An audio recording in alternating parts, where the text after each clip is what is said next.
Skin that smoke wagon and see what happens. How's that for a slice of fried gold? Oh, I'm sorry.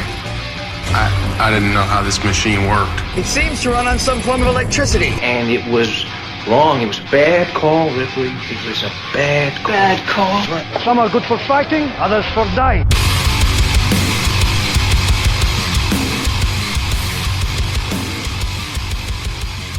It's just two movies. Welcome back. It's another episode of the show that we do that you listen to, or if you don't listen to, it's your first time. This is just two movies. My name's Daniel King. With me today is Doug. Okay. First name and last name. All right. Hi, I'm Doug Wicker. You're Doug Wicker. Doug's been on the show before. It's been a while. It's been too long, really. Yeah. I mean, honestly, kind of almost shamefully long. Yeah, busy. Really well, sad. We've tried, 3 times? Demolition Derby, fucking wrecking cars. I'm a professional wrecker of cars. I got a great record this year. So far, batting 1,000. If you never heard the show before, what we do is we watch two movies. You get it. One of them's good, one of them's bad. We come in here and we, take a shit on them and talk about them a little bit. It's just an excuse to have some beers and hang out. So, Doug, what's been up, brother?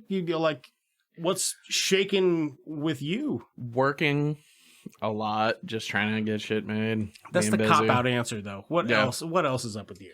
Working all the time. But let's see. What do we got going on? Working on trying to post on the short that we talked about last time that we're still posting on. Been kind of going through some COVID struggles to line up some back-end talent on that, and then prepping something else at the moment, and then working on a spot that I'll go ahead and we could talk about right now, which is a bumper for there's a program in St. Louis, if you love horror movies, called Late Night Grindhouse. Okay. I think I've seen. Have you? Absolutely. You posted some stuff on this about your socials? Yeah. So it's a once a month thing that they do where Andy Triefenbach, who also runs a website called Destroy the Brain, he will host a screening of a horror movie. Genre more, I guess. It's not always horror. Sometimes it could be a little weird, a little offbeat, and he's been doing this for 10 years. Just, it's a fantastic community. It's a fantastic place to go if you love horror, and it just keeps getting bigger every year. I'm so happy to see the growth for him. I love the death out of that guy. And so we're going to be shooting a bumper for it that'll play before the movies to help pimp Late Night Grindhouse. Yeah, just a little bit more. Yeah, that's fucking cool, man. I like that. Where's this at? You said it's in St. Louis. Where is there a particular? Oh yeah, so he hosted at Marcus de Pere Cinema, and so there's as we're recording now, there's a screening tonight and tomorrow of Phantasm 2 and Child's Play 2 double feature, nice. And it's for the cheap price of $13 for 2 movies. That's cheaper than the drive-in. Yeah, and when he does one movie, it's even cheaper. Yeah. And it's almost always one movie, but it's a special occasion because COVID has had them dormant. And if anybody who's listened to the show knows that I'm a huge proponent of the drive-in. If you have a drive-in movie theater, please frequent it so they do not go out of business, because it's a magical place where you can get a blowjob and also watch a movie. Whatever you do, though, don't get stoned while watching Candyman. Ooh, yeah. It's a bad time. Freak out a little bit every time you check your rear view. Just a little weird because you're my victim, and you're like, fuck, this is what? And you hear him all around you, but you don't see him, and then you got your weird ass music just coming around, and you hear him, but you don't see him, and you got your weird ass music coming around. Yeah, it is weird watching a horror movie at the drive-in, like when you go to take a piss and you're like walking up to the bathroom and you hear everybody's shit at kind of different levels, but they're all listening to the same thing. Kind of fucking wigs me out a little bit. No, I love the drive-in though. It's great. And that sounds great also. Like if I lived in St. Louis, that would be a thing I would 100% even if you don't, I mean, even with. if you live and you feel comfortable making that drive, it starts at 10 p.m., wraps up around midnight typically. That's not bad. There's a nice little cluster of us horror folk outside before the theater starts, or before the screening starts. We all sit around and just catch up once a month. We hit up St. Louis every couple of weeks. We go and see some family up there and hang out and have a couple of drinks, play games, that sort of thing. So hey, it sounds like a you should absolutely come sometime. I'll see about getting you up there. Fucking A. Well, I guess let's go ahead and get into it. So we watched two movies, as is customary. We switch the one who picks the movie. I like to try to pick a movie the other person has not seen. Is it the best movie I've ever seen? I don't know about that, but I think it's good. Generally, you hadn't one seen person, right? One person believes that it's a good movie. Yeah, that's it. Right? That's the whole spiel. We've yet to have an episode where we both watched the movie and somebody's like, I fucking hated it. Unless this is that episode, we'll find out. So I picked a movie called Arizona, and then I failed to pull up any information about it. Arizona is a 2018 comedy drama, breezy 1 hour, 25-minute runtime. That's got an 8.5 out of 10 on IMDb, and what I consider to be an unjust 43% on Rotten Tomatoes. 73% of Google users did like this movie. Released August 24, 2018, directed by a Jonathan Watson and Jonathan M. Watson. I guess maybe those are different people. I should do more homework. See here. This was produced by, we're not going to go over the producers. Stars Danny McBride, Elizabeth Elizabeth Giles? Is that ringing a bell for you? I'm not even going to try. I was looking at it last night. Gillies. I've seen her in other stuff. Rosemary DeWitt, Luke Wilson, briefly Caitlin Olsen, Lolly Sorensen, and David Allen Greer, which I thought was a nice Easter egg. Yes. It also very briefly features Seth Rogen. I think maybe even David Allen Greer is briefer. David Allen Greer's in it for... I think he's got 30 seconds of screen time. Maybe a minute. If that. He's got a nice little monologue about how he's the only sheriff in town. Yes. Yeah. And that... Yeah, we'll get to that. Yeah. We'll get into it. So, okay, so here's what I've got for the budget. It says filming was a significant challenge given the extreme summer heat, something which had been unaccounted for by the studio, go figure, causing delays which eventually put the film well over a budget of $2 million and a resulting $500,000 loss for Columbia, which is, I guess, the production company. Yeah, Columbia Pictures. Weird. This is a 1939 novel by Clarence Buddington Kelland. You know what? I didn't research this, but I saw that there was a movie previously made also called Arizona from around 1939. I wonder if that was an adaptation before this. I don't know. As far as the box office earnings, I couldn't find it. Not to say that it's not out there. Yeah, nobody tunes into this show for the facts about movies, I don't think. For the data. Yeah. If there's any of you hardcore movie data heads out there, just email Google me. it. Yeah. Which you probably already have. And you would already have done more research than Danny did. Boom, baby. But I did read off the Google, and I watched the movie. So if a friend of yours, you were telling them that you were on the show and you watched this movie, what movie did you watch? And you said, I watched this movie called Arizona from 2018. And they go, what's it about? What would you tell them without spoiling the film? I would say that it's a film about a guy who is having a really hard time. Actually, it's not really so much about that guy. It's more about a real estate agent who gets roped into a small town real estate business around the time of the housing collapse back in 2008. And kind of finds herself in the midst of a bunch of skeezy people who don't seem to really be doing business that well. Yeah. And in doing so, also kind of like things beyond her control. And in doing so, also has a fella that kind of snaps, goes a little off the rails. Danny McBride goes hard off the rails. Yeah. So before we get into any details about this, what'd you think of it? Just generally, do you like it, hate it? All right, Danny. Here we go. Okay. So, did I enjoy myself? At times, yes. Okay. At times, there's some very entertaining parts. As a movie, did I find it absolutely frustrating? A lot. Oh, okay. A lot, yeah. Because I feel like it's strange because I'm a massive fan of McBride's writing style, his production process. This is very much a film you could tell that, first off, his production company's up front in the credits, like their vanity cards there. He is who helped make this. The director is a guy who works on McBride's shows, like Eastbound and Down, Vice Principals, Righteous Gemstones. Oh yeah. So, and then the composer is their regular composer who works on those shows.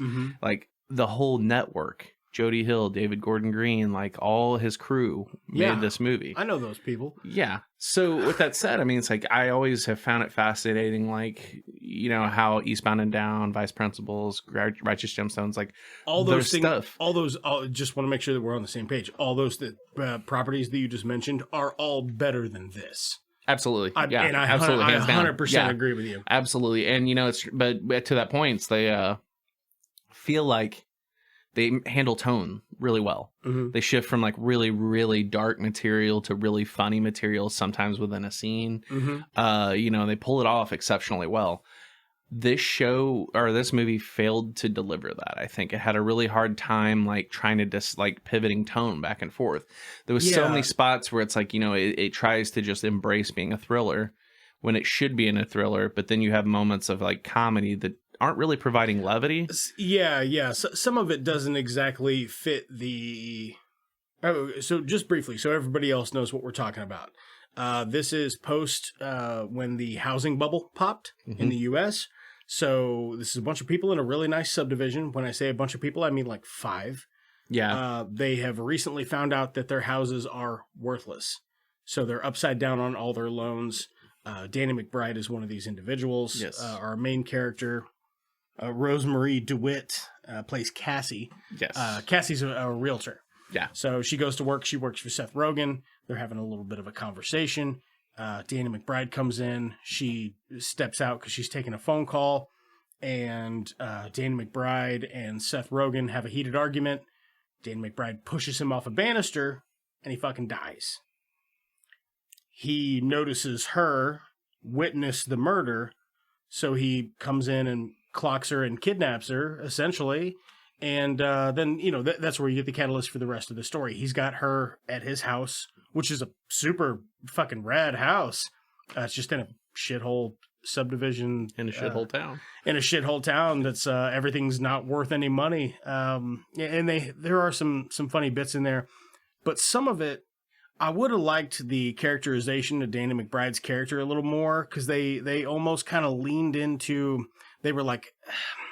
It's almost like they suggested that he was mentally ill without making him really appear mentally ill. He just kind of feels like he's just a spoiled individual who has turned to murder and has no remorse over it. So his like character thing he's got going on is kind of hit or miss for me. Yeah, like the through line doesn't play out the way it needs to. It's there's not. I mean, it's just kind of seems like there's a lack of conviction. Like it's exactly. And it's like I could see him playing mean and scary, but the thing is, then they also want him to kind of take a sides to funny like and it's like the thing is that works so well in those scenes. Like it's like when you're reminded that the person you're dealing with is a human being that's trying to kill you, it kind of like takes some of that like it's kind of like to pivot. If any of you have seen You're Next, there's a pivotal moment in that film where it goes from being a home invasion thriller kind of slasher film to a straight up comedy. And you could pinpoint that exact moment by putting your finger directly on one moment. Right. And the whole movie after that is like a comedy of errors for the villains. And so at that point, they're no longer scary. This film doesn't handle that as well. Like in that sense where it's like he's trying to be scary, but then something funny happens, but then it's like funny things preventing it from continuing its pace. Yeah. Meanwhile, your protagonist, Rosemary DeWitt, you see, her character never breaks stride. No, she's tried and true to her character the whole way through the film. And Danny McBride's got this weird thing where he tries to be genuine and then he tries to be comedy relief, but he does them both in the same breath, and it doesn't. It would have truly benefited from having like two people instead of one character. It's almost like it's two characters that have been combined. If it would have one. been Danny McBride and fucking Sweet D, what's her name? Caitlin Olsen. If they would have been a duo for this, that would have worked so well. Would have changed the whole scenario. If him just being like comedy fucking freak out, and her being an actual like threat, dangerous, deliberate, like dead set on killing these people. Absolutely. And I mean, and Freddy Krueger is a good example of you can be scary and be funny to a degree, but of course, as you know, Freddy got funnier and funnier and funnier and became less scary. I would say after 2, I would say none of them are genuinely horror films in my opinion. 3's got some great moments, but there's some beyond that, like there's you get some on, creepy elements in it, but they're Roseanne shows up, we're done. It's more fanfare at that point, I think. So that being said, that is an issue that I did have with this film. Do I think it's deserving of a 40 or whatever on 43 on Rotten Tomatoes? I would say a strong 60 would be fine by me, because I feel like it lands on its message, I feel like it's a little on the nose a bit about some of the like political, socioeconomic things that are going on at the time. Oh, yeah. But it is also interesting to see a film that's only, 10 years out from the event itself kind of hit some of those beats so neatly. There were so many things I saw in the movie that were period accurate, and it's kind of just strange to see things like that, like the Hummer H2 or the types of phones or like the technology process. Just like there's some things in there you're like, wow, they really like thought like 10 years ago, what did we have and what didn't we have? And let's really, really like drive that home. Some of the stuff that I really actually genuinely did like about this movie and why I picked it are just fucking weird things. Like the things that I was like, I love that bit. I love that bit. Like the way he's like, Danny McBride, he's got, Kate, what's her name? Not Caitlin Olsen. Cassie. Yeah. He's got Cassie. He's got her tied up. He's like, I'm a small business owner. This is my invention. I invented it. Oh yeah. He's like, it's the Weiss. Weiss. Yeah. It's like it's wine, but it's frozen into ice cubes. So you put it in your wine to keep your wine cold.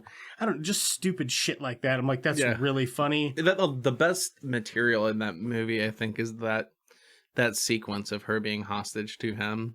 Yeah. Yeah, I think it's the strongest part because it's like, he has to take his dog out to shit. And he's like, I'm going to take my dog out to shit. You don't go anywhere. I'll stab you. And you're like, it's like, stay right there. I can throw this fucking knife at you. Just trying to like, and I kind of I think that's also kind of like one of the failures in my eyes is that the movie, like, he becomes too good at being a murderer too fast. Right. Well, like to be that guy just like a couple hours before. What's his body count at the end of the movie? He went from a dude that never murdered anybody to being a guy that's murdered like 14 people. And I would be okay with that if you saw him become way more unhinged. Oh, yeah. But you see like things that show pathos, like, like the Weiss and the taking the dog out the shit. And this guy's like kind of like, he's kind of, even though he's like losing his shit, like he's also, and he's in a real fuck situation. He's also kind of like still, stuck doing the homeowner things that he has to do. Right. Like, he's like, I got these things I have to take care of. Basically those processes that we all have where it's like, oh fuck, look at, well, here's this thing, just trying to like connect with her to prove. When the dog's shitting and they're out there and he's like, oh yeah, he's like, the house is supposed to back up to the 9th hole on the golf course out here, but they never finished it. So, when my doctor says I'm not supposed to play golf because of my back, because I got a bad back. He's like, but I do anyway, because I'm a fucking badass or whatever. Whatever he says. Which the back thing was a huge, like, I understand that probably was like how can we hobble him so that he's not give him a but it's like it kind of became like kind of thing. Almost silly and like didn't play as well for me. And then it even got sillier when he dresses up as a security guard at the end. Yeah, well, because I've got a friend that's got a bad back. Yeah, and it is like when he's like, I'm a back. It's not like that. It's like he has to go to the hospital or lay flat on the floor for like 11 hours. Like he can't do shit, and especially chase people with a 44 mag or whatever. Exactly, chase 2 girls through the desert with a 44 mag. Yeah, there was just some really bizarre tonal stuff that just didn't land with it. It was kind of frustrating where it was just like, at the end you have this like thriller bit we kept breaking for jokes, but the jokes, that's the kind of thing you cut away to something else if you need that. Then you come back to the A story. Yeah. It really seemed like, and where there would have been a B story here with Luke Wilson and the whole looking for his wife. And there's no real development there of his character or what's happening. There's like no real like. It's just him stopping at places and going. Like literally the only funny thing in there really is when he like tells his wife or his, I guess, wife, whatever, the gal he left his wife for, that she, like was a mistake or something. Right. Yeah. Yeah. There is a lot of bizarre stuff in this. I remembered it really fine. Here's why I picked it. For the summer break thing, I'm trying to pick breezy stuff. Yeah, short, so I made a short list of movies that I recall were quite enjoyable when I watched them. Yeah, they're reviewed poorly.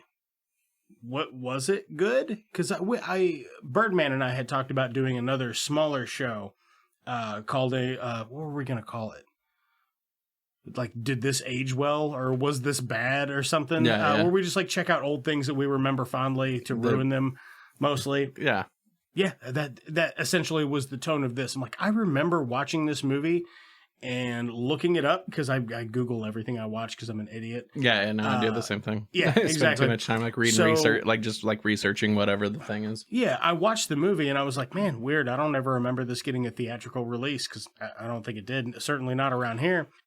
I had fun watching it. I remember it being paced pretty well. And on my rewatch, I was like, this is not. There's Not at about not that hour 10 mark, it is just crawling so slow. I'm like, let's literally everything that fucking get on happens it. with the suburb, like the chase through the suburbs, just all drags. Like the tunnel stuff. It's like almost like what's a cool location we could put him in that we already have is almost what it seems like. Yeah. Which, I totally understand, but it seems like the movie kind of like, meanders a little bit on the third act instead of like really kind of. Yeah, how are we gonna, because your third act's really supposed to be setting up and delivering the payoff of the ending, and it's like not. Have them go really into have them go into the that. fucking desert and like I don't know, make weapons out of cactuses or something. Yeah, do something that like pivots the story into like some kind of stranger or like out of fish out of water kind of thing. Something more fun, like a prep up to a I spit on your grave kind of something. Have them fuck him up. Yeah, it's and then those things that like take like for instance like the house full of like marijuana. It's like. It doesn't really like serve. It doesn't serve a purpose as to why it's there. Like not even but not even that. It's like it doesn't influence the story in any capacity. No. Like just like there's at no moment does it cause like anything to change the outcome of what's going on. I even hope whenever that car blew up and it caught the house on fire that the marijuana would like do something to somebody. Like it was like I maybe thought there was going to be some sort of end run there, but there like, wasn't. Even if it's like a post credit scene and like the neighbor's like toasted as fuck because he's been getting hit with waves of marijuana. Yeah, or like the old man that was standing out on his porch. Yeah, maybe just totally fucking hotboxed by something. Something. Yeah, didn't happen. No, it really didn't. It fell a little flat on that. Although that was a popular, weed farms essentially, where just like people bought fucking foreclosed houses. But it felt like a thing where it's like almost like expecting you to know something like that, where it's like part of like a great movie is also educating you about something. Like how many movies do we watch where it's like, right? You watch the film and it ends and you're like, man, I really wish I was a 1920s corrections officer at Shawshank, or a prisoner at Shawshank. It's like you leave feeling like you've learned something about what people do. Right, which. The weed farm in the foreclosed house in the middle of the subdivision was a common thing in that era. But if you didn't know that, which I feel pretty safe in saying, I don't think most people know that was ever a thing that people did. I know of it, but it's not like it's something I immediately thought of. Yeah. Yeah. So it didn't, when they were in there and there's just a bunch of weed in there and the house is gutted, it made sense to me. But I was like, why is it in the movie though? Yeah. Like what's it do for the movie to benefit it? Nothing. Or to like lift the story up or do anything. Nothing. I mean, maybe, and that was a kind of another odd thing about it. It's like, I think it did a really good job in the sense of using a handful of characters and pacing it out well to where when you see them, it's like, hey, there's a new face. What's this about? But there's moments like that could have benefited to introduce secondary, third characters that you don't really, they're not there to drive the story forward, but maybe give some seasoning. Like if they'd walked into that place and you had the weed guys there and you had some kind of like conflict within that. Right. But you don't have anything and like that. even like them and Danny McBride having a brief shootout. That's more interesting than them just being in the house and being like, they didn't even mention it though. They're not like, what's all this weed doesn't doing actually go anywhere or do anything. It's completely pointless. No, it really is. It's like just like, hey, what can we decorate this place with to make it different than the rest of it? Those were the two biggest things that really bothered me about it on my rewatch. Now, granted, when I saw this when it came out, I rented this on digital video disc from the Redbox kiosk. Whoa. I know. I tell you, I remember it vividly, but I do not remember vividly the end of the movie at all. Oh, really? So I might have like had a few drinks and like been like, okay, we'll put this on, I might have never even seen the end of this movie previously. And it really, where it all just kind of went to shit for me, really was the chase through the subdivision area that they live in. Went on too long. The thing with the weed house, what the fuck is it? Yeah, why? The whole ending just went on too long. It petered around too much. It didn't really like... Yeah, it just like, it was kind of like a frustrating movie to me because it's like I wanted to like it and there was moments where you could see promise. And I mean, it's really the sign of what happens when you cast a really good actor, not just McBride, but it's really well casted movie. And it's actually not badly directed either. I think it just... The screenplay needed a lot more work. Something in that third act, I think either it's one of those things where it's like, hey, we can do this for X amount of dollars, so now we're going to have to cut a bunch of shit out. Or, hey, like, I really like the screenplay for an opportunity to break type, or who fucking knows. Might have been but the case. I mean, it sounded like it went like an eighth over budget. So yeah, like it doesn't see. I don't know. It's hard to explain like why things go. And more that I've done this over the years, and see more people that I know get things made, it becomes more and more of a mystery on why. Like you're just like, it's just like a series of the most random fucking things that just fall into place at the right time, and let's go make a movie. Yeah, the thing that I remembered fondly about this movie was, man, I was like, I'm pretty sure Danny McBride is really funny in it, and he just accidentally kills a lot of people. But that didn't happen. No. He plays it very straight for half of the movie. He is funny in it, but he's playing a straight man for half of the movie. Yeah, I watched it with my girlfriend last night. And he kills one person accidentally, and I don't even think you could consider that. You could still make that a comedy. Like, it could very easily be a comedy. Absolutely. Hell, he could even kill 2 or 3 people and still be a comedy, but it's like when his intent changes and he starts to become like a psycho. Well, we recently did the Evil Bong, or Evil Bong, excuse me, and there's a bit in the movie where they accidentally created an amazing plot point. Yeah. On accident. And instead of doing anything with it, they were like, oh, here comes a mean grandpa and he's going to cuss you guys out. And then we'll forget that we made a plot point. And it just, you had it right there in your hands. This could have been brilliant.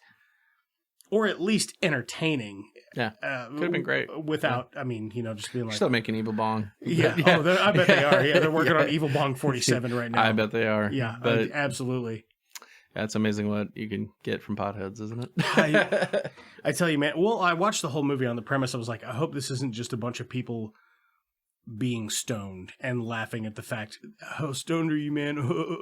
That doesn't do anything for me. I hate that shit. It wasn't that. And some of the jokes actually did land for me, but it still is not good. I love some bad movies. I really do. Yeah. But I kind of have a thing I've only in last while, maybe the last year or so, I've, talking to other people. It's like, I think I've kind of come to the conclusion on what makes a good bad movie. Yeah. Like what it is that makes a good bad movie. Lay it on me. What is it that makes a good bad movie? Heart. Yep. You watch a bad movie like The Room, which is probably, it's off. I was waiting for like an actual, like a metric or one single thing. That's it's just the fact that they care about it. It's like, you take a movie like The Room and it's like, you got this guy that's out there like... You beer? Yeah. All right. You got this guy out here who's like trying to really tell a story. Like his intent is there. He, honest to God, wants to make a good movie. Mm-hmm. He just technically can't. He doesn't know how.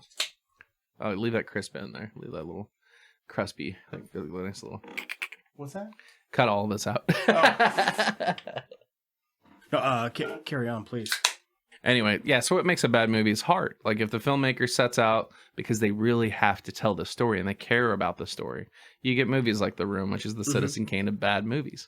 But you watch that movie and you can't tell me that Tommy Wiseau doesn't have heart. Oh, he absolutely does. Like this dude genuinely wants to make a good movie. Yeah, he just doesn't know how, and he fucks it all up. Yeah, yeah. He's got no craft. I'm sure he also knows how to do basic human interaction, hard sexual intercourse for that matter. Right. Have you seen on the note of The Room? Have you seen The Disaster Artist? Absolutely, it's on theaters. Yeah, because I'd read the book before that had come out, and if you have not read that book, I liked it a lot. I love bad movies. I had never seen The Room. It was one I always heard people talk about. And I saw The Disaster Artist on there. I was like, all right, I'm going to fucking watch this, see what it's about. The next day, I was like, I got to watch it. Yeah. I gotta watch it. Absolutely. And I mean, it's like, it's you can love it or hate it. But yeah, I watch a lot of like cheesy 80s and, a lot of, so like in the 80s, you got a lot more bad movies because the video cassette boom. Oh, hell like VCRs and rentals, like you could almost guarantee that your movie was going to make money. Would make anything. If you had a fever dream and could write down 15 pages of words, they'd be like, let's make it. As Joe Bob Briggs says, it takes 3 things to have a nice exploitation movie: boobs, blood, and beasts. And if you have those 3 components in your shitty, low-budget, direct-to-video horror movie in the 80s... You got it, baby. There it is. It's sold. I fucking love it. So I guess let's go ahead and rate this thing. Rate it in... I can't even think of a thing. There's a bit where David Alan Greer's in the middle. Let's go David Alan Greer Sheriff Thumbs. Out of 10, I'm gonna give it a 7, but I'm being a little generous. I'm gonna give it a 5. You're gonna give it a 5. I think that's actually fair. Yeah, I'm gonna give it a 5 because, like, ultimately, I was frustrated with the movie, but I can't say I wasn't entertained. Oh, I bet you were, especially because you make this. There was spots where it's like I did like have just genuine laughs, genuinely cracked up, had a great time with it. And then there's parts where it's like, why is this movie wasting so much time doing this? Why is he doing that? Like, why are we? It just seemed like it was like a very uneven movie. It felt like the setup was so much better than the end of the movie. Like, I felt like the first half of the movie was infinitely better than what the back half was. Yeah, you so rate the first half of the movie, which I would give probably an 8. I'd say 6.5 or 7. I would conservatively give the first half of the movie the 8. If I had to give the second half of the movie its own standalone rating, I would give it maybe a 2. It'd be a 4 or so for me. Yeah, it would be like, it's not the worst thing I've ever seen. But the second half, it's like you said, it's meandering. It doesn't make a whole lot of sense. There's weird choices and like almost no structure. It's like it's almost as if they were writing the movie as they were making it. And when they got to that third leg, somebody was like, I fucking quit. Like the guy got sick and like he couldn't write, so they just made shit up. Yeah, instead. They're like, just fucking wing it. You guys are actors. You've done improv. Figure it out. Yeah, it's absolutely like that. It's a case of like, that last half, and I mean it's a common thing, but probably not so, like, I would say obvious as this is, where it's like sometimes that last act's not as strong as like the first half. But this is not the case here. No, this ain't, as my friend Patrick would say. This is for you, Patrick, if you're listening. That ain't it, Chief. I like it, Pat. You sound like a good guy. Can I call you Pat? Are we friends now? If I can't call you Pat, it's fine. Just write me at itsjusttwomovies@gmail.com. We're on social networks at It's Just Two Movies, and whatever, man. Just plugging stuff. Anyway, talking about. Does anyone ever actually email you at that? I did. Yeah, we did get one. We did get one listener mail, and it was a gag. I'll tell you about it here on the break because I already talked about it on the show. Yeah, it's like thinking, hey, email him some more, guys. Come on. Yeah, I would read it if you had anything interesting to say, you boring pieces Send of him shit. some movie recs, man. Like, I know some of you out there are watching some shitty movies. We have got some of those. Have you seen Spaghetti Man? I saw your... Oh, man, that was a listener recommendation and one of my favorite all-time bad movies I think I've ever seen. Spaghetti Man was like this close to being a 10 for me. It wasn't good though, just so we're on the same page. Yeah, it was still bad, but it was just the right amount of just entertaining as fuck. It's great. Yeah, it really is. And that's it. Like, there's your protagonist is just a big lazy piece of shit, and you don't like him. You don't like him through the whole movie. You don't even like him at the end.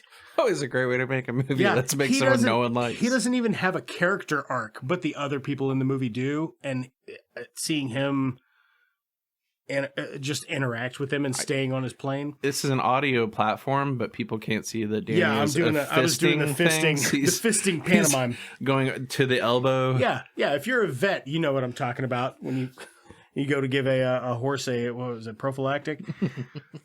All right, so anyway, it's kidnapping. There's Data McBride. He's kidnapping ladies. He's kidnapping girls. He's kidnapping Sweet D. He's killing people. So we're gonna go watch a movie with some kidnapping and some killing.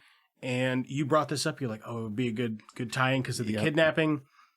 And it's Hell Comes to Frogtown. We'll talk about a little bit of Hell Comes to Frogtown when we come back. Here's a fake thing. We'll be right back. All right, what's another thing?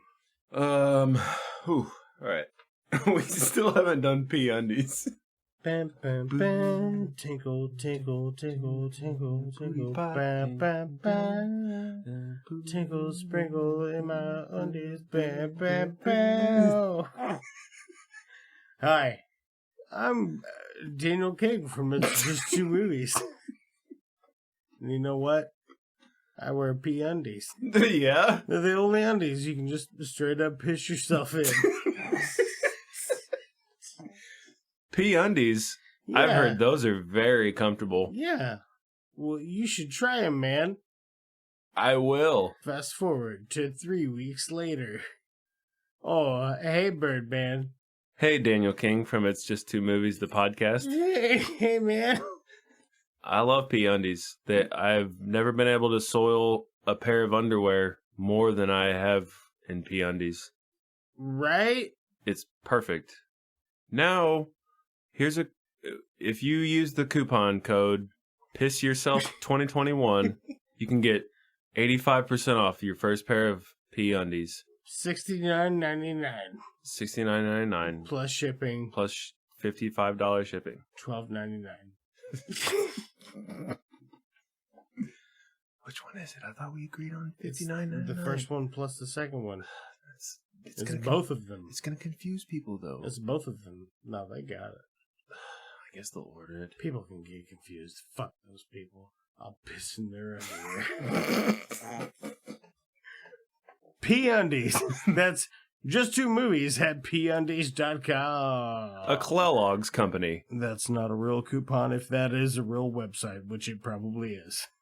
Bam, bam, bam. Tinkle, tinkle, tinkle, tinkle, tinkle. Bam, bam, bam. Tinkle, sprinkle in my undies. Bam, bam, bam.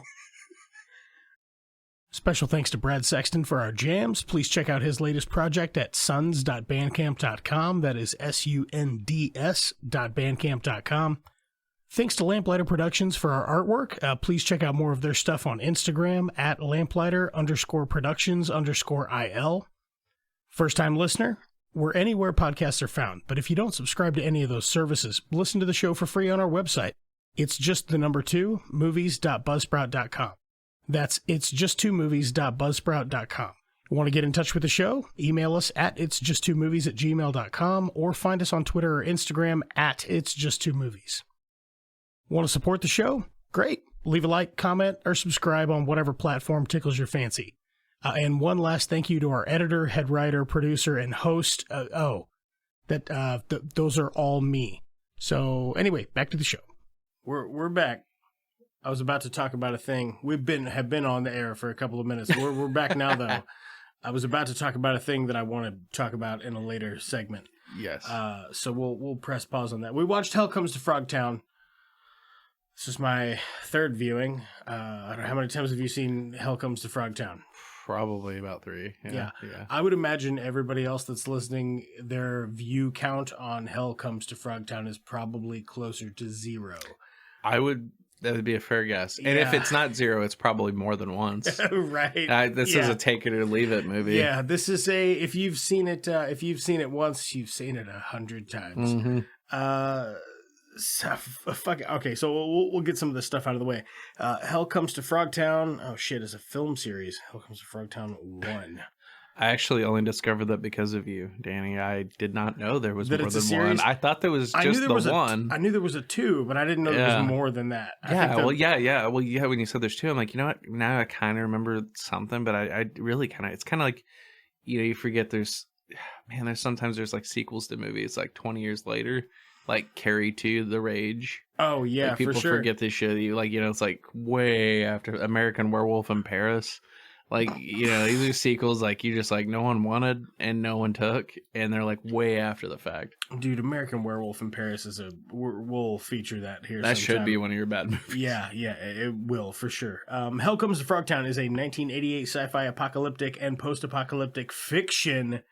1 hour, 28-minute runtime. So it says here on our 1 hour and 26 minutes. On our Blu-ray player, said 1 hour and 26. Yeah, and that's the Vinegar Syndrome release, which I have talked to Danny about. And if all of you out there listening wants to find some good quality trash cinema, you will not beat Vinegar Syndrome, who releases these movies and gives them the most pristine shine they deserve. This episode sponsored by Vinegar Syndrome. Vinegar Syndrome. It's got a 5.6 out of 10 on IMDb, 56% of Rotten Tomatoes, 3.6 out of 5 on Vudu. Okay. 90% of Google users like this movie. Really? Yeah. I guess that. Well, nobody's watching this accidentally. That's very true. You're You know right. what I mean? Because I feel like this is the movie. If you're rating it, it's because you sought it out.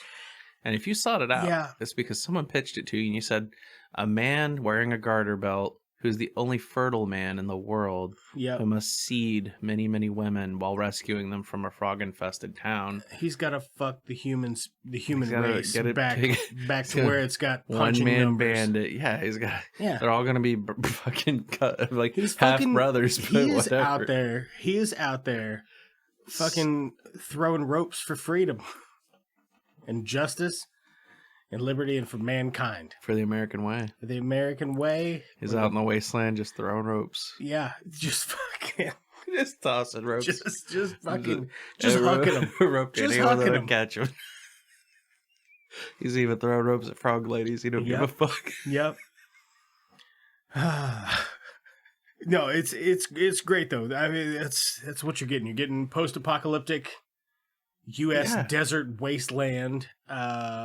Very few women are fertile, and only Sam Hell, played by Roddy Piper, is the only fertile man. Roddy Piper. He's never had a Mountain Dew. Lots of active swimmers.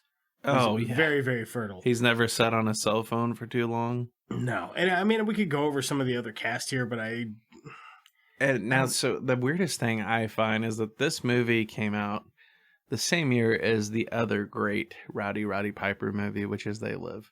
It came out the same year? Same year. He was double dipping? Yeah. So there was a year you got two Roddy Piper movies. Well, I was thinking the first time I watched this, I was like, man, this must have been like right before or hot off the coattails of They Live. Yeah, either it was like it was a setup or it was a step back. Yeah, I was like, he looks exactly the same. Like he doesn't look like he's aged a day because it's been 3 months probably. Yeah, I mean I'm not sure which one was made first, but yeah, they came out the same year.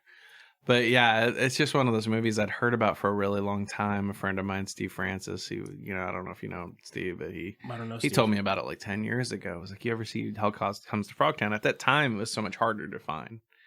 And I was like, no, man. And he like told me all about it, and it just sounded like the most batshit movie. You're just like, okay.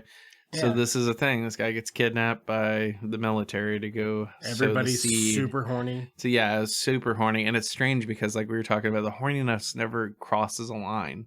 Nope. Like it's. I would say the movie is borderline PG if like know, if it weren't for thematics being just a little thematics, a little less skin, and less titties. Yep. And the thing is, like, dick. The titties, I appreciate them. Yeah, I appreciate that they're there. Well, yeah. In this, but in this movie, like, did we need the titties? They're not taking. They're not taking away from any like dramatic tension. I'm glad they're there though. It was like the topping you didn't ask for, but you got. Right? Yeah. It's like if you go to Jack in the Box and you don't ask for ranch, but you open the bag and there's some ranch in there. That's a very Midwest thing. Jack in the Box tacos and ranch. Yep. That's like just a Midwest thing. Danny, if you have a thing, if you have people listening to this who aren't from around the Midwest, they might not know the power of ranch tacos from Jack in the Box dipped in ranch dressing. I know we have at least one listener in France. This is for you. At Jack in the Box, they make a taco and then they put it in like a greased press. That's a full-on deep fry. Yeah. It's like a press and deep fry, and it's gross. The weirdest thing? And then you dip it in buttermilk ranch, and it's also gross. It works, yeah. It's a total... Dude, you got to be drunk as shit. Yeah. This is the kind of decision you make for cuisine that you're like, okay, man, after this is done, I'm going to regret this tomorrow. Right. I know I shouldn't be doing this, but that's what we're doing. I'll just work out twice next week. Yep. Like, maybe you should just, like, eat clean as you possibly can, because tonight... We're going to the alleyways. Tonight we're about to wreck this GI tract. How Comes to Frogtown's fucking great. Yeah, this is pretty much what happens is Roddy Piper is the last guy who can throw a baby up in you while he's up in those guts. And he's got a reputation of a king. His ladies are like, he's just beating ladies off him. He's so tired of screwing. He's like, over it. I don't want anymore. Yeah, he's like so exhausted. Danny said, you're going to need a shitload of Gatorade when this is over. Right. He's going to be dehydrated as hell. Yeah, no, he's just going to be blowing dust at the end. But, yeah, I mean, it's like so Rowdy. Like, I love Rowdy as a performer. He's not the world's greatest actor. I think, one of the things, he's the best and worst part of the movie in some ways. Like, You love to just watch him, but his line deliveries are so stilted. You're just like, all right. But he kind of knows it. Like, he knows he's chewing the scene, being a little corny. Oh, yeah. Yeah, and this movie is as corny as it gets. But when we're talking about the quality of those frog people. Dude, yeah, that's what I was going to say. If you like some horny humor and that premise alone, it sets up the whole movie. And then you see the frog, they have to go to Frogtown, because Frogtown's where... That's where hell goes. It's hell, it comes there. To it. It just comes right to it. He's there, yeah. Fucking Frogtown. Sam Hell. Who was like, what the Sam Hell? That's what my dad used to say. I'm going to name this guy Sam Hell. What in Sam Hell? So they go to Frogtown. They're trying to rescue, they know that they're like human trafficking fertile human women in Frogtown, because of all the uranium from atomic bombs. Yeah, and the leader of the frog people likes erotic dancing. He does. He wants to see. He likes human women. He likes it. He likes it a lot. He likes the ladies. He don't like the frog ladies. So much you've got his giant erect frog penis. Toad penis, I guess. Well, they call him Toady, but he's definitely but he's a frog. Yeah, he appears to be a frog. Toad. So about the. I love practical effects. Yeah. I love them. I like special effects too, but I don't know if there's any real special effects in that. No, there ain't no special effects in that. That is 100% craftsmanship. Yeah. Oh yeah, somebody built those frog heads. Steve Wang built those frog heads. Steve Wang, yeah, he is right. Is he probably he's probably also horny. So I mean, he's like of the ilk of those like special effects. When gore started getting like real nuts. What kind of throw some examples at me? So like Savini, of course, like coming back to our off mic conversation about Bill Lustig, is like Savini kind of become known because he could do really accurate gore. So he did Maniac, and then he did Dawn of the Dead, Maniac's and then good. He did Friday the 13th and The Burning. Fun fact, as we sit here in the studio, today is Friday the 13th. Today is Friday the 13th. That's absolutely, right. Yeah. So it's like, we were geeking on the frog guys and how it's like the secondary and third tier frog guys really weren't like, they weren't gussied up. No. They weren't the like. Well, they look like a subspecies. Yeah, they look almost. like someone got a good like mask painted on them. Yeah, they look like maybe like a hybrid species of human frog. So there's 3 of them, I think, where they look really great. Yeah, there's like 3 what would normally be called hero frogs. Yeah, they have like robotic lips and shit. The eyelids work. The eyelids are cool. They have pulsating bits on their necks. The bladder's coming out, showing like the breathing. Oh yeah. Yeah, so they had like the paint job's really good. So like was telling Danny how like if you want slime in movies, it's KY jelly. Like right. I don't know how many regular people out there know that like KY is like that's your slime. Like the aliens covered in KY, the predator's blood's KY. Like every monster you see that's goopy is KY jelly. KY jelly. KY jelly is the backbone of the special effects industry. It's weird. That and foam. Yeah. But yeah, the frogs, man, they're like performances and everything. So yeah, I mean, they weren't articulate. I think that's always the hard sell when you're making like a costume like that, where it's like an animal with like a creature that has real rigid lips talking. Oh, yeah. And it's like, I really don't have any interest in watching any of these live action Disney remakes where you see like Simba talking and shit. And he's like a real fucking photoreal looking lion. Still doesn't look like the mouth is moving. And you're like, that's just not. Give me the animated. I want the animated because I can buy that talking to me a lot easier. It's like they have a hard time translating the fact that they're emoting. Yeah, it's like because they look every bit like the real. It looks like a Discovery Channel documentary. Yeah, but then like their mouths are moving. Yeah, there's like something very, and it's like typically called uncanny valley, where it's like. Your brain is like there's something not actually like there's something off about what's happening. 90% of it fits into one category that I know, and the other 10% I can't quite place. Something I just had a moment I thought about like in real time, like very stream of consciousness. Yeah, maybe that's why E.T. works so well. Is he's got like 5 lines in the whole movie. That may very well otherwise be the case. He's making these noises and shit, but it's like you don't have him trying to talk to you, and you're like, man, E.T.'s lips don't fucking match up. No. Like imagine we did get that movie. It was called Mac and Me. Yeah. Oh my god. Mac and me. Is that a joke because his lips never touch? Yeah, he's always he's always making the whistling his face. eyes are like he doesn't blink because they couldn't afford to put the motors to make him blink. Mac and me will also be featured on the show at some point. Oh man, yeah, you did Tammy and the T-Rex. You need to do a Stuart Rayfield double feature. Yeah, of that and Mac and Me. Dude, I enjoyed Tammy and the T-Rex. Tammy and the T-Rex is a great movie. I enjoyed a lot of it. Great for reasons that are hard to justify. Yeah, it's a good one. It's a lot of fun. I mean, that's how I look at this movie. I would actually what is the IMDb score for Arizona right now? Oh, IMDb's 5.6 for Hell Comes to Frogtown, 5.8 for Arizona. Yeah, and I would bet Arizona probably has more reviews than Frogtown does. I tell you this, Google reviews ranked Hell Comes to Frogtown much higher than Arizona. Yeah. I mean, because that's the thing. It's like you would, on the surface, call this a bad movie because it's corny. Mm-hmm. Honestly, like if we often talk about what can make it better. Are we going to hit that beat or am I too soon? Yeah, no. If we could make it better, better, I mean, it's like, I'm not certain a whole lot would, because I mean, it's like they definitely aim to make a certain type of movie, and I feel like they succeeded. They hit the target. Yeah, I mean, I would say like either make it go raunchier and like really lean into that sex and like really lean into that, give it that R rating that it tiptoes up to but never crosses. Yeah, that's kind of the centerpiece behind the whole thing is that he's got to fuck ladies. But yeah, I would say either do that or even dial it back the other way. Yeah, one or the other. Make it like make it a PG movie. Shit or get off the pot. Yeah, maybe we cut some of the sexuality down. I think I would have preferred an R rating. But give me a little more vulgarity and more of the frog people instead of Frogtown. Maybe you have frog sex scenes. Maybe just call it, make it weird. Maybe just call it Sam Hell.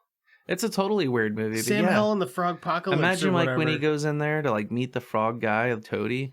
That like there's a full-on frog orgy happening. All these frogs are just sharing juices and stuff, and you're like, "Why is this happening?" Like, what? He's the just fuck? licking another toad, and he's just like another frog. And you see him in some perilous shit. You're like, can you imagine like walking like Sam's like stuck looking at all this? Yeah, they're having a frog orgy, and he's just like eating out like Hypnotoad, and you see his eyes. He's got the Hypnotoad eyes. Yeah, like he's tripping balls. I mean, they wouldn't know what Hypnotoad just go completely was illicit with it. Yeah, because like you have such a crazy concept. Like just go fucking full bonkers with it. Yeah, exactly. And you don't need to like change the tone that much. I feel like the movie works pretty fine. I feel like if you just dialed up a couple things, it would work even better. It's weird in weird spot, like where it is reserved. It's weird. Yeah, it's like that's where it's they're like oddly conservative whoa. about things because it's like a very sexual movie without really having sex. Yeah, like there's a handy and like under the blanket handy. Yeah.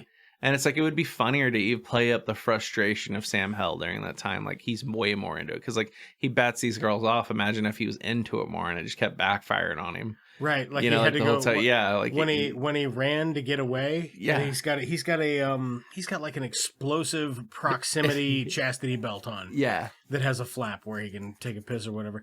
What if it just like makes no sense to me? Instead of running off to just run away, what if he just like ran in the bush to pound one out or something? Or tried to and he couldn't. And he couldn't. So the whole movie is just him like completely like just like slowly like pent up. It is weird because it's like he's like batting these girls off, and it's like I'd be fucking ladies, and they're like, you're gonna fuck ladies for the government. And he's like, fuck the government. Yeah, and they're like, we can kill you. And he's like, I'm a patriot.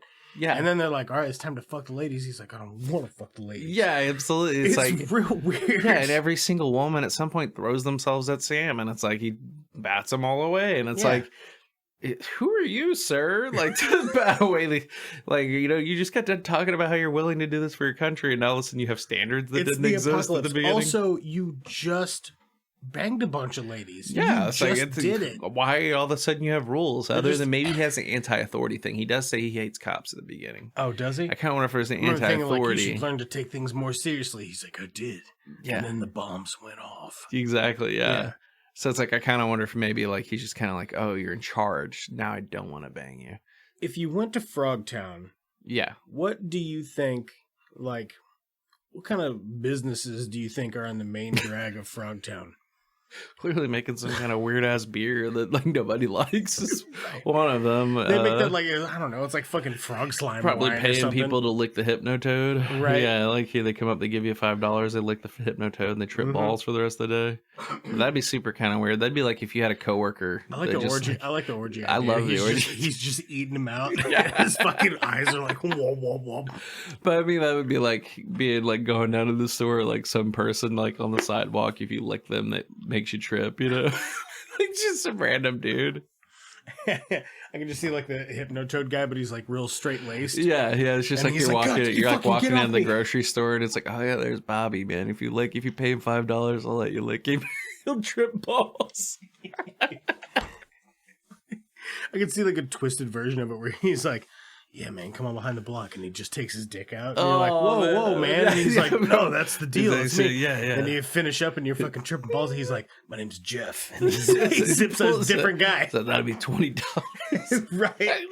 I thought you said you were Bobby. He's like, well, you think we all fucking look alike? Yeah, Boom. I told you it was Bobby in case you're a cop. Yeah, it's great. It's great.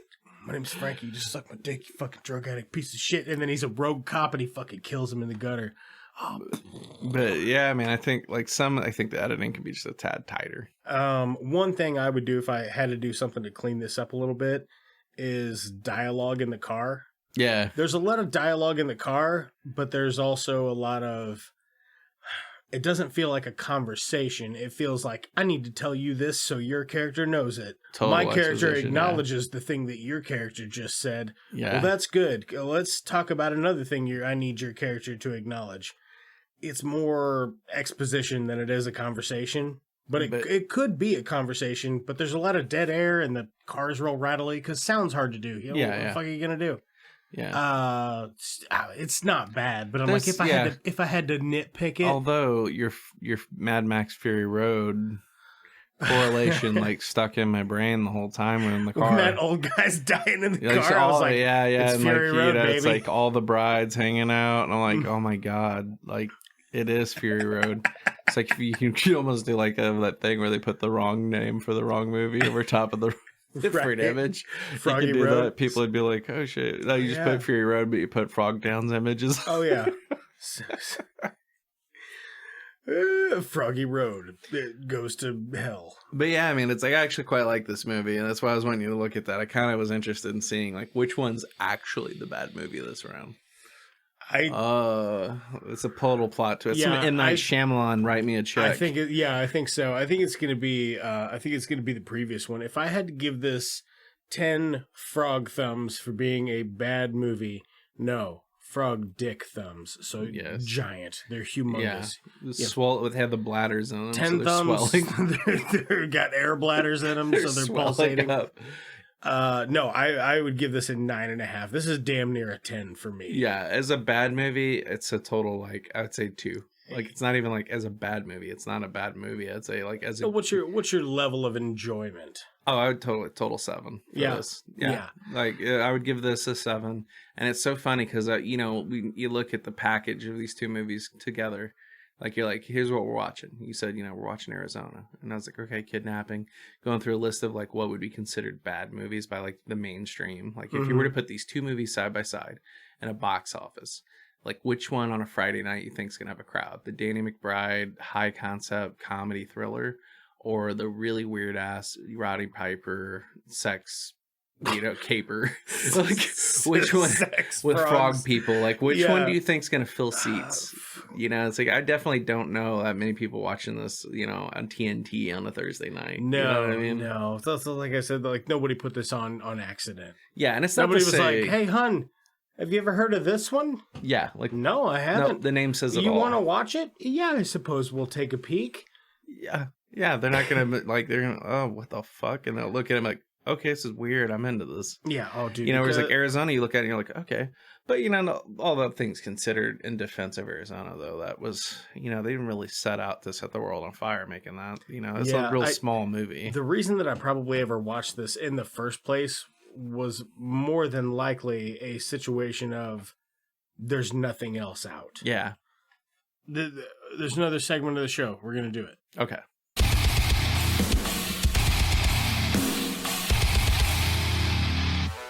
Hey, what you watching?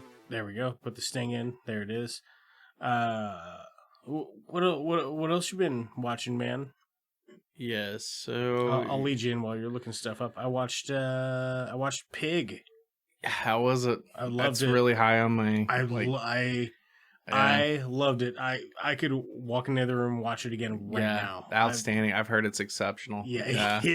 God, I can't stop looking at it though. Like it's so fucking pretty the way it's put together. Yeah, and the palette, beautifully photographed. So complimentary. The trailers and a lot of the promotional materials I saw. It's like, man, it's like they really just that look is great. And then apart from Pig, I watched Suicide Squad. I put a little review out for that. Yeah, loved Suicide Squad. I did too. I would be down to do it on this show at some point.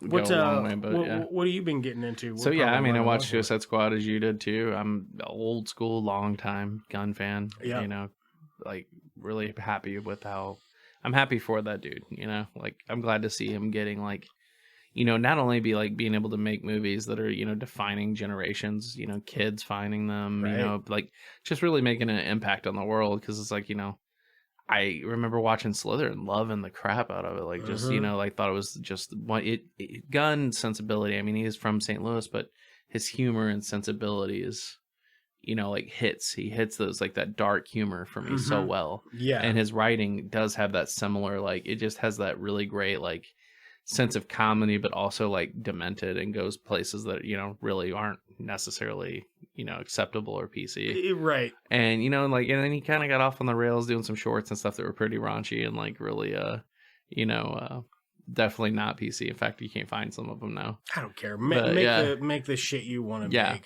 But, you know, it's like then he made Super, and if you haven't seen Super, audience, you should absolutely be watching that. It is a fantastic movie with Rainn Wilson. Do you ever see fucking, like, on that note, though, of, like, some directors making shit that's like, oh, not really PC, maybe a little too raunchy. Yeah. Do you remember when Comedy Central ran a short from Rob, the guy that made Scud, the disposable assassin? Oh my god, I know his name. Yeah, it's Rob Schraub. Rob Schraub. Yeah. When Comedy Central ran Rob Schraub's short film Jaws' Revenge, and it was his dick. No, I don't. Yeah, they ran it on accident on the website for like a week. That's amazing. Before they found out that they're like, oh. It's absolutely amazing. Because they didn't watch it. They're just like, it looks funny. No, you can't do that with him. Jaws is his dick. It's just his dick. And he like fucks an orange to death. It's... Oh my god! So no, I've never. I have to go find that. Yeah, like, I gotta see what's going on with that. That's wild. Not hard to find. It's out there. I watched it and I was like, God, that's hilarious. Imagine like that. You get you don't even like whoever didn't watch that probably should have before they put it on the website. Yeah, it was Sarah Silverman. I think was the one that watched it and loved it so much that she pitched it to Comedy Central. He wrote for her show and stuff for a long time. That tracks. But yeah, so the you know, gun thing, super happy to see that, and especially with like a movie like this, which was like super expensive and absolutely fucking weird. All right, I know we're running long, but I'm gonna get on my high horse here real quick. Yes. I think that James Gunn has done just now for the DC universe what the original Iron Man film did for comic book movies. I would not argue with that. I think Gunn definitely made one of the top 3 most definitive of this new generation. Oh my god! Because in my opinion, you can't really anymore put Tim Burton's Batman in the same boat as these movies. The system's not the same. No, it's not the same thing. No, it's really not. I really love those movies, but you can't put Tim Burton's Batman up against like Joker. Like they're just radically different times, places. The material might be pulling from the same stuff. Just completely different. Even Tim Burton, if he made another Batman movie now, would not make it the way he did those two. It wouldn't be. It just wouldn't work out. But yeah, I mean, so I watched that. I watched a documentary called Clapboard Jungle on Arrow videos streaming. It's pretty good, like indie horror guy trying to make it. Great little documentary. But I finally got around to watching Peanut Butter Falcon. Have you nice. Seen that? Yeah. I like Peanut Butter Falcon. Yeah, it's just a damn good, like just a good movie. Like it's a total Mark Twain story, but it's, you know, you just like it ends and you're like, you know what? That was just a good movie. That was just. Sometimes you need like, you know, an hour and a half of your night that's not dedicated to like, pessimism, cynicism. It's just like, nope, here's Right. just a quality slice of life right here. Yep. And yeah, so I was really happy. I had waited entirely too long to watch that. Yeah, that's a good flick, man. I liked it a lot. It's got some real Rain Man sentiment Yeah, to definitely. it, but Yeah. it's more fun than that. I don't want to Absolutely, it's not a bummer like no, Rain it's Man not a is. bummer at all. It's like it's actually a pretty raucous movie, like front to back's entertaining. Yeah, the kid is great, and it's his story about getting involved in that movie is so good. I went and read about it afterwards, where he's just like, I just want to be in a movie. I want to be the star of a movie, and so they wrote the whole movie around him. That's and it's just awesome. like, and he just So does he so like good. in real life? He fucking just loves wrestling. I don't know. I guess so. I would think so because it's like it's such a central plot point. But despite everything, I loved some pro wrestling growing up. I love some monster trucks. I love some of that stuff that's a little hickish, little redneck stuff. Makes me laugh. I love it. And you take the kids to go see a monster truck, and you look over and they're like pumped because it's doing backflips, and it's like, yeah, buddy, that's not normal. Dude, when I was a kid, and somebody supposed asked to do me, that. I would make a definitive statement, and someone would ask me why, and I would grab a Coors Light can, smash him in the face with it, and then chug the beer out of it, and go, "'Cause Stone Cold said so." That's why. I love it when it's just a random day of the year, and I look over at my girlfriend and said, "Baby, it's the anniversary of Mick Foley getting thrown off the top of the Hell in a Cell." And her just like, "What the hell are you talking about?" You're like, "Today's the day." You see that's history right there. Yeah, so I've been hitting some stuff, catching up on movies of different types. I think today might be the day that Vince McMahon got a broken nose. Yep. And today's the day that he come out, ripped off his shirt, and revealed he's secretly ripped, Right. and everyone lost their shit. Yeah, I wonder if that's a Rick and Morty through line. Like, I wonder because they always have like the buff old men. Yeah. And they're like, he's got cum gutters or whatever. Like, why are there so many buff old dudes? I don't know. It might be where that's the first buff old dude I remember seeing, where I was like, sweet mother of God. It's like, because everyone's like, Vince this, Vince that. And all of a sudden he like rips off his shirt. You're like, shit, look what happened. He's like, he's ripped. Yeah. You're like, what is this? Like, you can't, Thought he was just an asshole. Yeah. That I've been reading a great comic book from Colin Bunn called Wolf Moon. Reading Stephen King's On Writing. That was a good one to knock out. I've been reading some directing books, directing actors by Judith Weston. Super great stuff. Really helps with like process and craft. I will quickly take a second to plug what I think is I was getting ready to say plug any stuff. And not my stuff. I want to plug a movie. It's on HBO Max right now called The Empty Man. That is a movie that I feel like has got a bad rap. Like, it got dumped in January. It was the victim of the Disney Fox merger. Like, they basically put this movie together. It's based in St. Louis, based on a comic from Colin Bunn as well. But it just kind of got this shit rap, man. Basically, the guy was given like 6 weeks to edit the final version of the movie. And which was like, they like sat on it forever, cut funding, picked up production, shut production back down, did all this shit with him. It's literally was the last movie to be shot under Fox's like title. Did it turn out well, or has he re-released it, or? Nope, they basically just gave him like 6 weeks to finish it, and they dumped it in the theaters in January, and it just died a silent death. Damn. It's on HBO Max right now. It's a little long for what it is. It's like 2 hours and 15 minutes, but it's a fairly well crafted movie. Like, I mean, there's definitely a lot of things you could tell that could have been workshopped a little bit more, like as far as like where it goes, but it's got a lot of H.P. Lovecraft kind of like horror buried in it, and it's got James Badge Dale, who's one of like the just greatest underrated character actors in the lead. So I'm super pumped to see that guy out working. But I mean, it's a pretty well-made movie. I feel like it's gonna have a pretty solid cult following, kind of like Mothman Prophecies does now. When that movie came out, I remember people being super frustrated about it not being like a traditional horror movie or paying off the way they thought it was going to. That's mostly why I don't do new releases on this podcast. Yeah, it's because I don't like, if something I feel was mismarketed, like Chappie is a great example. Yeah. And I've talked about it on here before. When Chappie came out, I was really excited to see it, but I didn't watch it. I just didn't have time to go to the theater or whatever. Yeah. And then one day I was looking at Facebook and everybody's like taking a big shit on it. And I was like, oh, suck it. So then a couple of years went by and I was like, I still want to watch that. And I saw it somewhere and I was like, oh, yeah, let me get that. Took it home, watched it. I was blown away by it. I was like, this movie's amazing. Yeah. And then everybody's like shitting on it. And I'm like, well, it's not as bad. They're like, the trailer. And I'm like, I don't fucking remember the trailer. Yeah. And I didn't watch it. I just remembered I wanted to watch the film. Well, it's the same thing. I was talking with one of my guys on a shoot the other day about It Comes at Night, which, you know, like the trailer for that, It Comes at Night's trailer promised this like monster movie in the woods. You didn't know what you were going to get. Exceptional fucking marketing. Top-notch marketing from A24 on that one. For absolutely the wrong movie. For a different product. Completely different movie. Like when I about halfway through that movie, when I finally was like, yeah, there's not going to be any monsters in this movie. Right. And I just let that go and I watched the movie for what it was. Mm-hmm. I was pleased with it. Really happy with it. I think it's a pretty solid little movie. I don't know that like it's the type of movie a traditional horror fan would want to see. It's more of a just, you know. It's almost more of a psychological thriller. Absolutely. Yeah, It's a good movie. Which I love. That's one of Alicia's favorite kind of movies, and I'm always down for a psychological thriller. Yeah, I love that shit.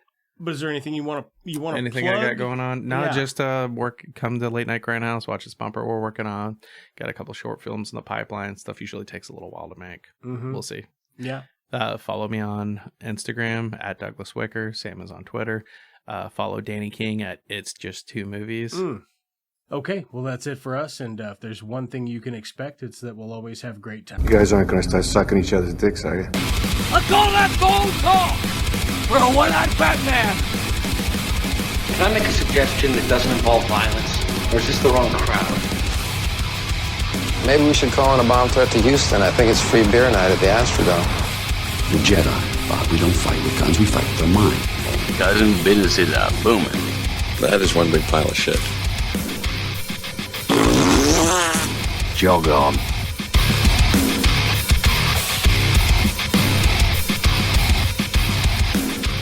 It's Just Two Movies is a production of Blue Cheese and Bacon Studios and can be found wherever you get your podcasts. You need to know, like, you've had emos, you've had Toasted Ravs, you've had the things since you've been here. Toasted Ravs is such a weird thing to be be known for. Like they're fine, but it's for it to be so like. But I guess fine. because people it's are like, oh, fucking Toasted Ravs. It's the weird food. You know what I mean? Same with gooey butter cake. It's like it's like those foods like you go somewhere and it's like it's the outside the box kind of food. Biscuits and gravy. Yeah,